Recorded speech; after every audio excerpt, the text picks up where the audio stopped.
एक बारिश में भीगी सुबह आसमान भी जैसे किसी अनहोनी की गवाही दे रहा था। एक प्रतिष्ठित आवास में हुआ एक दिल दहला देने वाला हत्याकांड। लहू की बूंदें उस आलीशान दीवारों पर भी दहशत लिख गईं। चंद घंटों में खबर जंगल में आग की तरह फैल गई। हर तरफ सनसनी। मीडिया, प्रेस और आम लोगों की भारी भीड़ उस आवास के बाहर उमड़ पड़ी। चीख पुकार, सिसकियां और बेबसी के मंजर हर चेहरा कह रहा था, आखिर क्यों? हालात काबू से बाहर होने लगे। पुलिस के लिए भीड़ संभालना चुनौती बन गया। भारी सुरक्षा के बीच हत्यारे को गिरफ्तार कर ले जाया गया और उसके पीछे पीछे बह निकला जनसैलाब। हर अखबार में सुर्खियां बन गईं। आरोप, प्रतिक्रियाएं और चर्चाएं। हर दिल में बस एक ही सवाल, सच क्या है?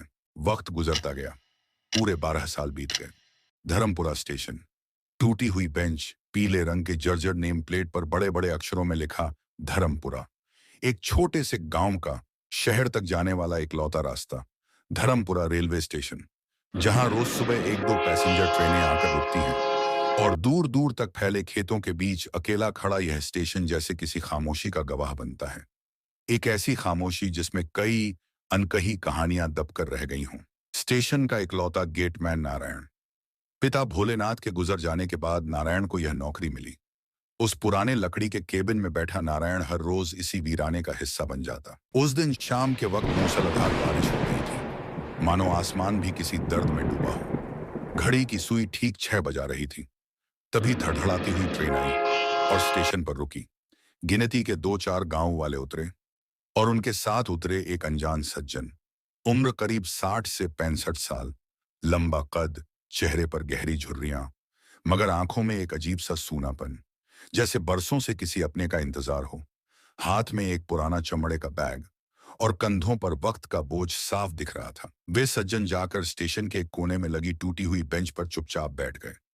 बारिश की बूंदें उनके चेहरे को भिगो रही थीं, मगर वे टस से मस नहीं हुए। काफी देर से नारायण अपनी केबिन की छोटी सी खिड़की से उन्हें देख रहा था। किसी अजनबी की चुप्पी में भी वह कुछ तलाश रहा था। घड़ी की सुई रात के 10 बजा रही थी। नारायण की ड्यूटी खत्म होने का वक्त। घर जाने से पहले उसका दिल न जाने क्यों वहीं अटक गया। वह हिचकिचाते हुए उनके पास गया।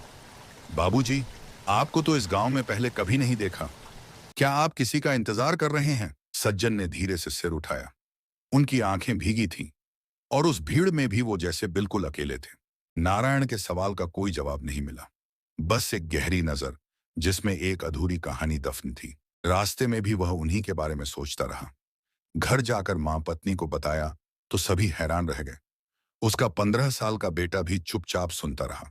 नारायण एक लंबी सांस लेकर बोला, उन्हें देखकर तो बहुत अच्छे इंसान लगते हैं, न जाने क्या बीत रही है उन पर।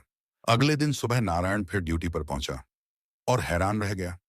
वही सज्जन अब भी वैसे ही बैठे थे, चेहरा और ज्यादा थका हुआ और आंखों में एक वीरान समंदर। नारायण खुद को रोक न पाया, सीधे उनके पास जाकर बैठ गया और धीरे से बोला, बाबूजी, कल से आप यहीं बैठे हैं। बताइए ना, आखिर क्या हुआ है? आप कहाँ जाना चाहते हैं? सज्जन ने एक बार फिर नारायण की ओर देखा, मगर उस नजर में अब एक सूना दर्द था जो चीखना चाहता था, पर आवाज गुम हो चुकी थी। नारायण की आंखें भी नम हो गईं। उसने सज्जन के दोनों हाथ पकड़ लिए। बाबूजी, बताइए ना, मैं आपके बेटे जैसा हूं। यह सुनते ही सज्जन की आंखों के किनारे भीग गए। होंठ कांपे, मगर शब्द गले में अटक गए। थोड़ी देर बाद खुद को संभालते हुए बस इतना बोले, क्या इस गांव में रहने की कोई जगह मिल जाएगी? नारायण ये सुनकर शायद कुछ समझ गया। हल्की सी मुस्कान आई उसके चेहरे पर, जैसे किसी अनकही बात को पढ़ लिया हो। वह बड़े ही अपनापन भरे लहजे में बोला, अरे बस इतनी सी बात? हाँ हाँ, क्यों नहीं बाबूजी, है ना गांव में रहने की जगह। लेकिन आप तो नए हैं, रास्ता नहीं पता होगा। मेरा काम खत्म हो जाए तो मैं खुद आपको साथ ले चलूंगा, ठीक है? सज्जन ने बस हल्के से सिर हिलाया। उनकी आंखों में अब भी वही अनकहा दर्द था, मगर कहीं ना कहीं एक सुकून की हल्की सी परछाई दिखी। नारायण उनके पास ही बैठ गया। धीरे धीरे अपनी जिंदगी की बातें करने लगा। गांव के किस्से, अपने बेटे कृष्णा की शरारतें, पत्नी कमला की शिकायतें। सज्जन चुपचाप सुनते रहे, बस सुनते रहे, जैसे बरसों बाद किसी अपने की आवाज कानों में पड़ रही हो। नारायण ने जबरदस्ती उन्हें कुछ खाने को दिया। पहले तो सज्जन ने साफ मना कर दिया, लेकिन नारायण के बार बार कहने पर उन्होंने थोड़ा सा खा लिया। रात 10 बजे नारायण की ड्यूटी खत्म हुई। बारिश अब थम चुकी थी, लेकिन उस बूंदों की खुशबू में कुछ गीले एहसास अब भी बाकी थे। नारायण ने सज्जन को अपने साथ चलने को कहा और उन्हें लेकर घर आ गया। कमला, उसकी माँ और बेटा कृष्णा ने बड़े ही आदर से उनका स्वागत किया। तय हुआ कि सज्जन अब कृष्णा के साथ उसके कमरे में रहेंगे। कृष्णा दौड़कर आया, सीधे जाकर उन सज्जन को गले लगा लिया। नाना जी, आज से हम दोनों एक साथ रहेंगे। ये सुनते ही सज्जन का दिल भर आया। बरसों से जमी हुई उदासी उनकी आंखों के कोनों से बह चली। उन्होंने भी कांपते हाथों से कृष्णा को सीने से लगा लिया। वो लम्हा ऐसा था जैसे किसी ने एक बेजान रिश्ते में फिर से सांसें भर दी हों। कमला ने माहौल थोड़ा हल्का करने की कोशिश की, मुस्कुराकर बोली, ठीक है बाबा, नाना जी और तुम दोनों साथ ही रहना। अब चलो खाना खा लो, बहुत रात हो गई है। नारायण के आर्थिक हालात अच्छे नहीं थे, मगर कभी भी उन्होंने सज्जन को यह एहसास नहीं होने दिया कि वह उनके लिए कोई बोझ है। कृष्णा उन्हें पूरे गांव में घुमाता, गर्व से सबको कहता, ये मेरे नाना जी हैं। पूरा गांव हैरान, कौन है ये, कहां से आए? मगर किसी ने सवाल करने की हिम्मत नहीं की। कृष्णा 10वीं में था, पढ़ाई में बहुत होशियार, लेकिन स्कूल में पढ़ाई का माहौल बेहद खराब। फिर एक शाम कृष्णा पढ़ाई कर रहा था, अंग्रेजी में एक जगह अटक गया। नाना जी पास बैठे थे। अचानक उन्होंने बड़ी सहजता से वह सवाल हल कर दिया। अगले दिन कृष्णा स्कूल में पढ़ाई सुनाता है। उसके शिक्षक, दोस्त सब दंग रह जाते हैं। धीरे धीरे कृष्णा की पढ़ाई में सुधार होता जाता है और फिर उसके दोस्त भी नाना जी से पढ़ना चाहते हैं। नाना जी सबको पढ़ाने लगते हैं। हर बच्चे की आंखों में अब एक नया सपना पलने लगता है। कृष्णा का बोर्ड एग्जाम शुरू हुआ। एग्जाम बहुत अच्छा हुआ। कृष्णा ने कमाल कर दिया, पूरे जिले में टॉप किया। पहली बार धर्मपुरा का नाम अखबार में छपा। गांव में खुशी की लहर दौड़ गई। नारायण के घर हर कोई बधाई देने आने लगा। कृष्णा का इंटरव्यू लेने पत्रकार आए। फ्लैश की रोशनी में जब कृष्णा मुस्कुराया तो नाना जी की आंखों से बेआवाज आंसू बह निकले। कृष्णा और उसके दोस्तों से बात करते हैं और पूछते हैं उनकी सफलता की असली वजह क्या है। नाना जी आना नहीं चाह रहे थे, फिर भी आते हैं। सभी पत्रकार नाना जी को देखकर दंग रह जाते हैं। एक साथ बोल उठते हैं, सर आप? गांव वाले हैरान हो जाते हैं, उनके पैर छूकर प्रणाम करते हैं। गांव के सभी लोग यह दृश्य देखकर दंग रह जाते हैं। कौन है ये नाना जी? क्या है इनकी असली पहचान? सभी के मन में यह सवाल उठता है। अगले दिन सुबह धर्मपुरा में कई अनजाने चेहरे दिखाई देते हैं। गांव वाले हैरान हो जाते हैं। सभी नाना जी से मिलने आए हैं। उनमें से एक के हाथ में एक पुराना अखबार होता है। उसे दिखाकर वे नाना जी से सवाल करते हैं, ये क्या है सर? सच क्या है? आप बताइए। गांव वाले हक्के बक्के रह जाते हैं कि नाना जी कोई हत्यारा है। वे यकीन नहीं कर पाते और एक साथ बोल उठते हैं, हमें यकीन नहीं होता। ये कैसे हो सकता है कि वो हत्यारे हों? जो लोग आए थे वे कहते हैं, देखिए सर, ये लोग आपको चंद दिनों से जानते हैं, फिर भी यकीन नहीं कर पा रहे कि आप हत्यारे हैं। और हम कैसे मान लें? सज्जन की आंखों में आंसू आ जाते हैं। नारायण बोल उठता है, बाबूजी, आपकी असली पहचान क्या है? इन्हें बताइए। जो नाना जी से मिलने आए हैं उनमें से एक ने कहा, मेरा नाम गौरव है। सच कहूं तो मेरा असली नाम क्या है मैं नहीं जानता। मुझे नाम देकर, पढ़ाई सिखाकर और समाज में स्थापित करने वाले यही व्यक्ति हैं, हमारे सर, अर्जुन सर। उन्होंने सिर्फ मुझे नहीं बल्कि मुझ जैसे हजारों लड़के लड़कियों को संवारा है। अर्जुन सर हमारे मार्गदर्शक हैं। वे एक बड़े उद्योगपति हैं। उनका कारोबार देश विदेश में फैला है। उनकी कमाई का ज्यादातर हिस्सा अनाथ बच्चों, विधवा आश्रम और जन कल्याण के कामों में दान करते हैं। उन जैसा इंसान मिलना जीवन में भगवान का आशीर्वाद है। हाथ जोड़कर गौरव गांव वालों से कहता है, आप लोगों ने इनका इतना ध्यान रखा, इसके लिए हम आपके ऋणी हैं। फिर गौरव अर्जुन सर का हाथ पकड़कर कहता है, सर, हम लोगों ने आपको बहुत ढूंढा, लेकिन आप नहीं मिले। क्यों उस दिन आप चुप थे? बताइए ना सर, उस रात क्या हुआ था? अर्जुन सर थोड़ी देर चुप रहते हैं, फिर बोलना शुरू करते हैं। उस दिन रात मेरे पास एक फोन आया। किसी ने मुझे बताया कि शेर खान का गैंग कुछ बच्चों और लड़कियों की तस्करी कर रहा है। उन्हें उस रात ही विदेश भेज दिया जाएगा। फोन करने वाली लड़की उन्हीं लड़कियों में से एक थी और वह लड़की मेरे अनाथ आश्रम की ही थी। नाम था सुनीता। उस समय का नामी अंडरवर्ल्ड डॉन था शेर खान। पुलिस ने बहुत कोशिश की लेकिन उसे पकड़ नहीं पाई। सुनीता ने मुझे किसी ऐसे शख्स का नाम बताया और फिर फोन कट गया। उस नाम को सुनकर मैं हैरान रह गया। मैं उस अपार्टमेंट में जाता हूँ जहां से यह रैकेट चल रहा था और जहां से हमारे आश्रम की बच्चियों और लड़कियों की तस्करी की जा रही थी। उस अपार्टमेंट में रहता था मेरा भाई राकेश। मैं वहां जाकर उसके कमरे की तलाशी लेता हूँ और ऐसे दस्तावेज मिलते हैं जिससे साफ साबित हो जाता है कि वह इस समाज विरोधी काम में लिप्त है। जब मैंने राकेश को सारे सबूत दिखाए और कहा कि मैं पुलिस को खबर करूंगा, तब वह मुझे कुछ अश्लील तस्वीरें दिखाता है जिसमें वह हमारे ही आश्रम की कुछ लड़कियों के साथ था। राकेश कहता है अगर मैंने मुंह खोला तो वह उन लड़कियों का भविष्य खराब कर देगा। वो समाज में मुंह दिखाने लायक नहीं रहेंगी। उसने कहा कि उसे और पैसा और ताकत चाहिए। हम दोनों में बहुत बहस होती है। राकेश एक पिस्तौल निकालता है और मुझे मारने की कोशिश करता है जब मैं पुलिस को फोन करना चाहता हूँ। तब मैं उसकी बंदूक छीनने की कोशिश करता हूँ और इसी छीना झपट्टी में गोली चल जाती है और उसी गोली से राकेश मर जाता है। मैंने अदालत में इस बारे में कुछ नहीं कहा क्योंकि अगर पुलिस जांच करती तो आश्रम की उन लड़कियों के नाम सामने आ जाते जो निर्दोष थीं। उनकी जिंदगी तबाह हो जाती। इसलिए मैं चुप रहा। गौरव कुछ कहना चाहता था लेकिन उसके पास खड़ा एक लड़का उसे चुप करा देता है। वह गौरव का दोस्त राज था।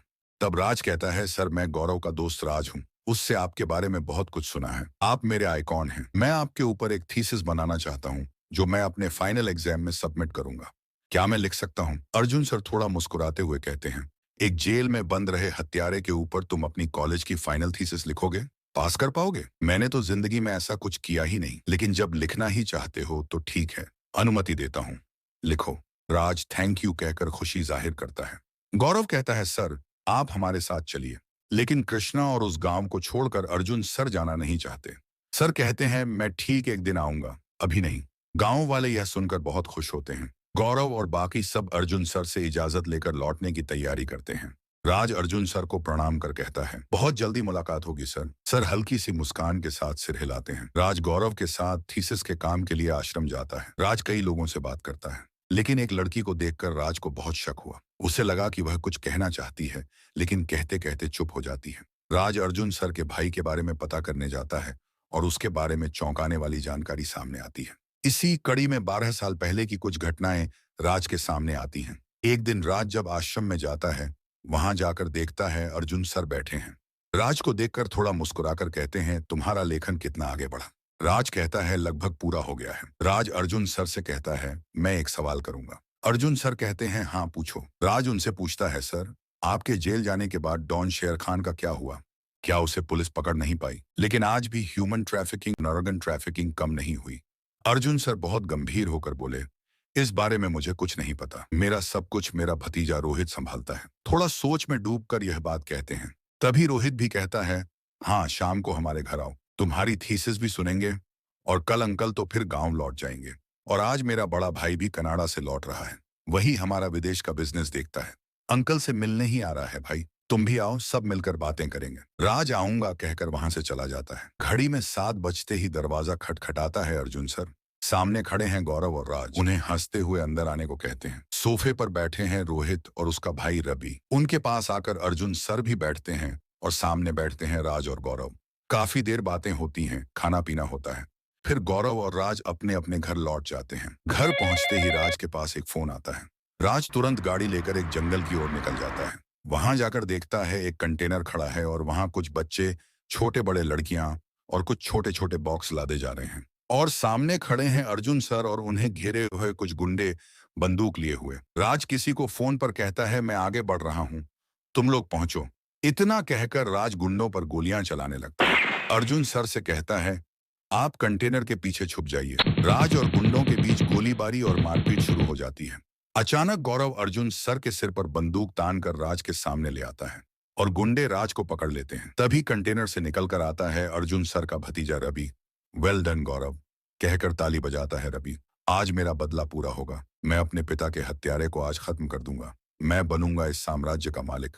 रवि बोले क्या अंकल आपने क्या सोचा था? हम तुम्हारी दया पर जिंदगी भर जिएंगे, तुम्हारा व्यापार संभालेंगे और तुम सब कुछ दान कर दोगे उन भिखारियों को। तुम्हें मारकर आज मैं इस साम्राज्य का अधिकारी बनूंगा।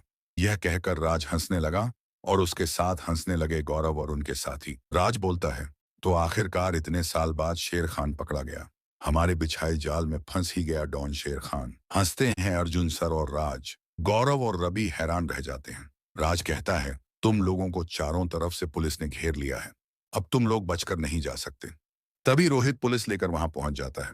पुलिस रवि, गौरव और बाकी गुंडों को गिरफ्तार कर लेती है। राज को सैल्यूट करते हुए एक पुलिस वाला कहता है सारे बच्चे और लड़कियों को आश्रम भेजने का इंतजाम कर दिया है सर। यह देखकर गौरव और रवि हैरान रह जाते हैं। राज एक सीबीआई ऑफिसर है। जब मैं जेल में था तब उसके पिता ही उस जेल के इंचार्ज थे। यह केस मैंने ही राज को दिया था, क्योंकि मैं जानता था कि मेरा भाई शेर खान नहीं है, कोई और है।